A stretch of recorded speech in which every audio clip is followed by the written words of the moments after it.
tahun 2005. Di tengah hiruk-pikuk politik nasional, Presiden RI keempat, KH Abdurrahman Wahid atau Gus Dur, pernah mengatakan sesuatu yang tak banyak diketahui orang.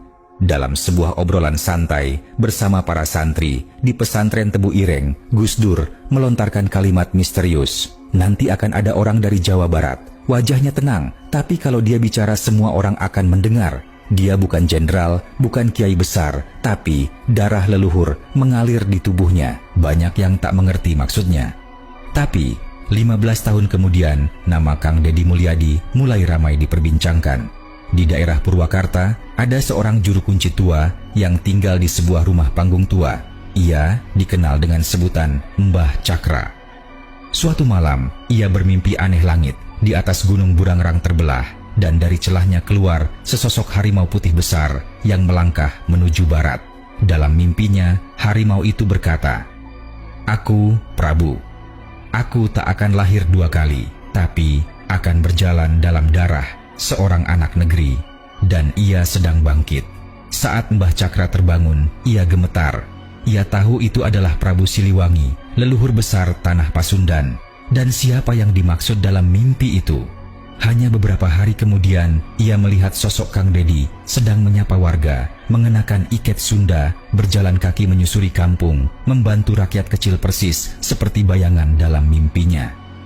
Beberapa orang di sekitar Kang Deddy mulai merasakan hal-hal aneh.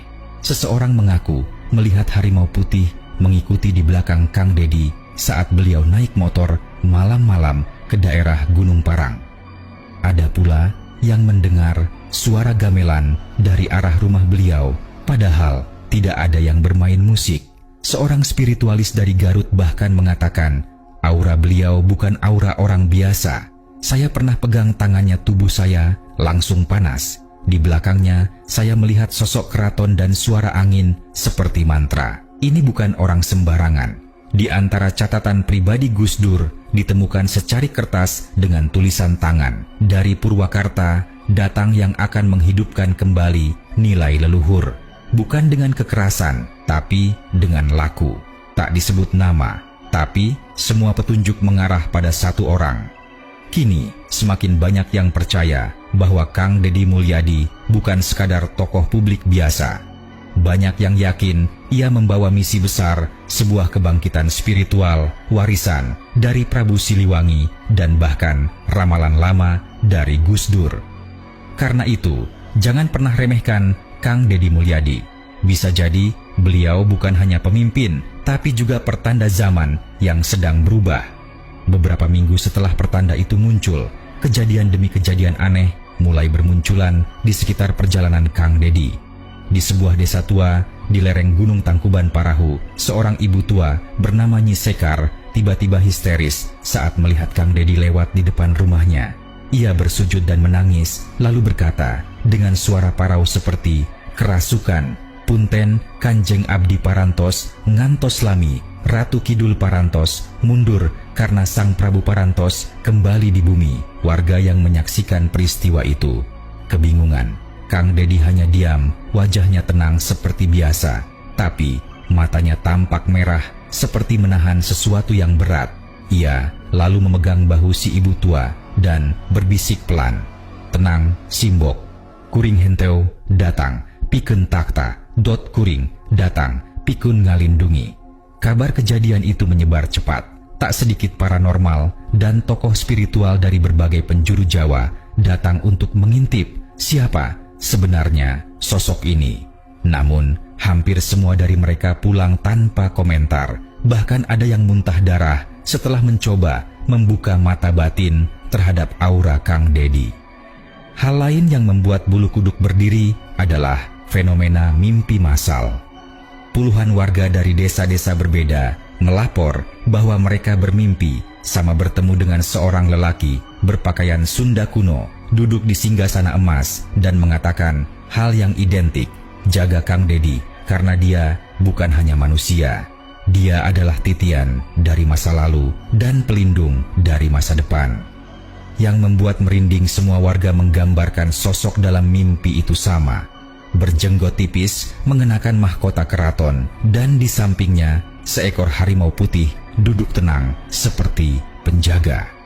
Dan ketika ditunjukkan foto lukisan Prabu Siliwangi di Museum Sri Baduga, mereka semua menunjuk gambar itu sambil berkata, "Ini dia, ini yang muncul dalam mimpi."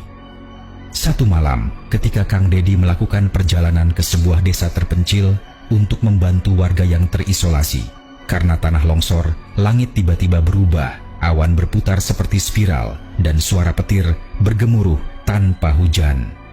Seekor elang hitam terbang rendah mengitari kendaraan beliau sebanyak 3 kali, lalu menghilang ke arah hutan.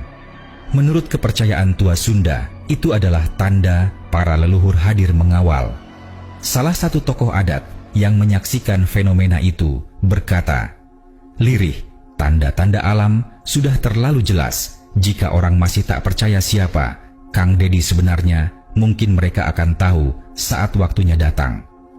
Parahu, suasana mistis tak kunjung reda.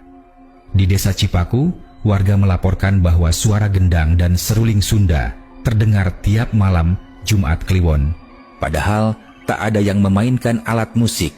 Sumber suara itu berasal dari hutan kecil dekat sungai yang dikenal angker. Beberapa pemuda nekat menelusuri hutan tersebut malam-malam. Mereka ingin membuktikan sendiri. Tapi di tengah perjalanan, salah satu dari mereka tiba-tiba berhenti dan menatap ke depan sambil gemetar.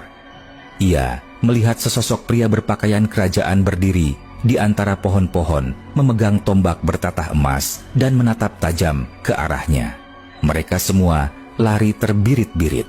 Tapi saat ditanya oleh warga lain, salah satu dari mereka hanya mampu menjawab lirih, "Itu bukan manusia." Dan di belakangnya ada Kang Dedi. Di kampung Sukasari, rumah seorang warga bernama Pak Andri menjadi tempat kejadian janggal.